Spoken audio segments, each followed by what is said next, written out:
Assalamualaikum warahmatullahi wabarakatuh. Sebelumnya perkenalkan kami dari kelompok D yang beranggotakan Adrian Ernest, Inayah Najmi, Vincentius Pastika, dan M. Raffi Maulana. Di sini kami akan mempresentasikan final project statistika. Dataset yang kami gunakan dalam analisis ini merupakan hasil observasi langsung pada dua jenis daun, yaitu daun jeruk purut dan jeruk nipis. Observasi dilakukan untuk memenuhi tugas UAS dengan tujuan memahami pola dan karakteristik kedua jenis daun berdasarkan 3 parameter utama, yaitu panjang, lebar, dan luas daun. Data dikumpulkan sebanyak 200 sampel yang terbagi secara proporsional antara daun jeruk purut dan jeruk nipis.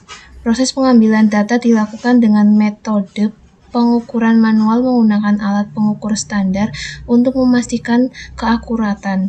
Pengumpulan data ini bertujuan untuk memberikan wawasan mengenai variasi morfologi antara kedua jenis daun serta mendukung analisis yang lebih mendalam. Lalu langkah-langkah dalam membuat dataset, yaitu yang pertama, memastikan daun yang digunakan berasal dari daun jeruk purut, dan jeruk nipis. Kedua, pengambilan sampel dilakukan 100 daun dari masing-masing jenis daun jeruk. Yang ketiga, mengukur panjang dan lebar daun menggunakan penggaris, kemudian menghitung luas dengan formula pada Excel dengan rumus Pi dikali panjang per 2 kali lebar per 2. Pencatatan data setiap hasil pengukuran dalam tabel yang terstruktur untuk memudahkan proses analis. Setelah data terkumpul, analisis dilakukan menggunakan RStudio untuk menampilkan beberapa visualisasi data seperti boxplot untuk melihat persebaran data, identifikasi outlier, dan membandingkan ukuran antara daun jeruk purut dan jeruk nipis. Yang kedua, histogram untuk melihat distribusi ukuran panjang, lebar, dan luas daun.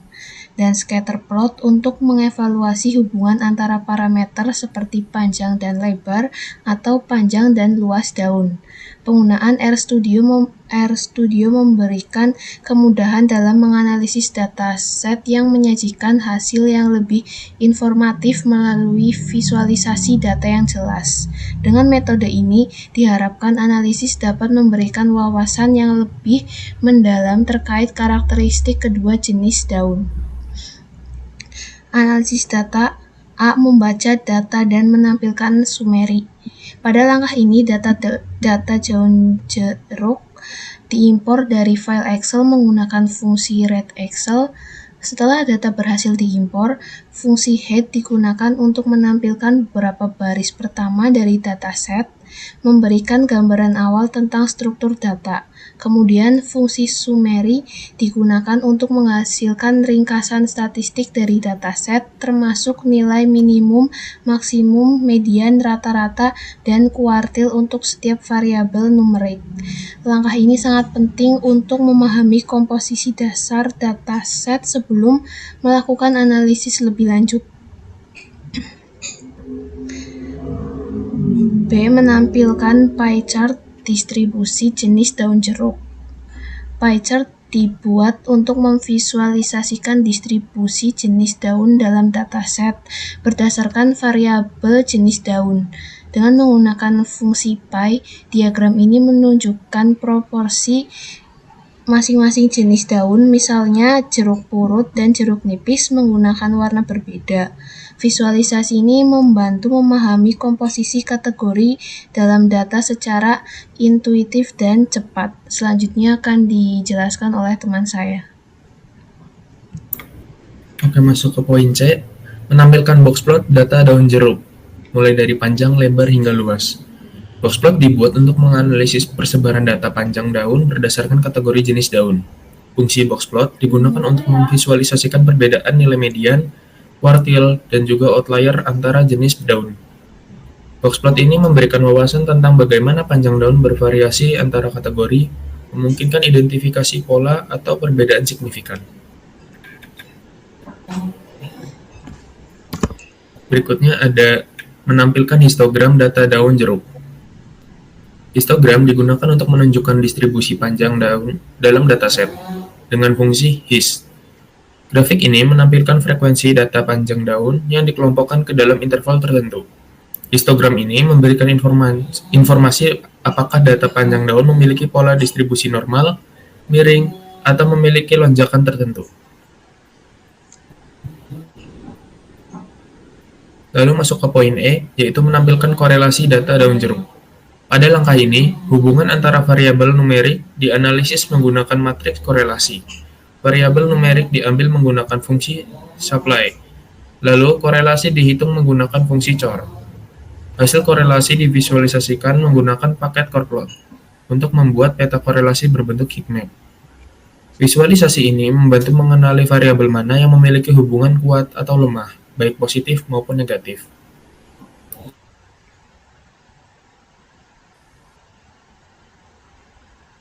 Lalu, poin F menampilkan scatter plot. Scatter plot matrix dibuat menggunakan fungsi dari paket Beside.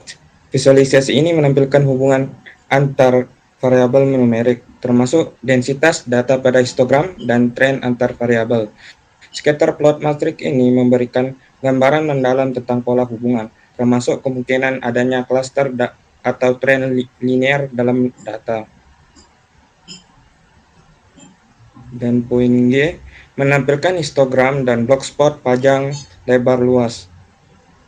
Histogram dan blogspot untuk panjang daun divisualisasikan secara bersamaan dalam satu tata letak dengan menggunakan fungsi layout. Histogram menunjukkan distribusi frekuensi panjang daun, sementara blogspot menyoroti persebaran data dan potensi outlier.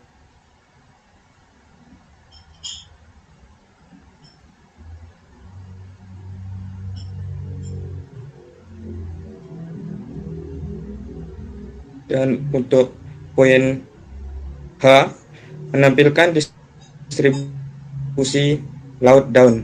Distribusi luas divisualisasikan menggunakan blogspot yang dikombinasikan dengan titik jitter untuk menunjukkan variasi data secara lebih detail. Fungsi ggplot2 digunakan untuk membuat grafik ini yang memberikan gambaran visual tentang perbedaan luas daun berdasarkan jenis daun. Visualisasi ini efektif untuk melihat pola distribusi dan outlier. Dan untuk poin selanjutnya akan dijelaskan oleh teman saya. I. Menampilkan range luas daun jeruk. Rentang nilai range dari luas daun dihitung menggunakan fungsi range. Langkah ini menghasilkan nilai minimum dan maksimum dari variabel luas dalam satuan cm, memberikan informasi tentang batas ekstrim data. Informasi ini penting untuk mengevaluasi persebaran data dalam dataset. C. Menampilkan standar deviasi. Standar deviasi dihitung untuk panjang, lebar, dan luas daun menggunakan fungsi SD. Metode ini memberikan ukuran statistik yang menunjukkan seberapa jauh nilai-nilai data tersebar dari dalam data. Standar deviasi membantu memahami tingkat variasi atau keragaman dalam dataset yang merupakan indikator penting dalam analisis statistik. Kesimpulan, berdasarkan analisis data yang telah kami lakukan terhadap 200 sampel daun jeruk purut dan jeruk nipis, terdapat beberapa kesimpulan sebagai berikut. Yang pertama, daun jeruk purut dan daun jeruk nipis menunjukkan perbedaan dalam parameter panjang, luas, dan lebar. Hal ini dapat digunakan untuk membedakan kedua jenis daun dengan lebih mudah. Yang kedua, pengukuran menunjukkan bahwa distribusi ukuran daun mengikuti pola tertentu, misalnya distribusi normal atau pola lainnya, yang dapat membantu memahami karakteristik morfologi kedua jenis daun. 3. Dataset yang menghasilkan dapat digunakan untuk dasar untuk pengembangan penelitian lebih lanjut seperti identifikasi atau otomasi daun menggunakan algoritma machine learning atau studi ekologis terkait pertumbuhan tanaman jeruk. Analisis ini memberikan wawasan berharga yang dapat mendukung studi lanjut dalam bidang botani, pertanian, maupun teknologi berbasis data. Nah, ini lampirannya saat mengerjakan proyek ini. Mungkin itu saja yang dapat kelompok kami sampaikan. Kurang lebihnya mohon maaf. Wassalamualaikum warahmatullahi wabarakatuh.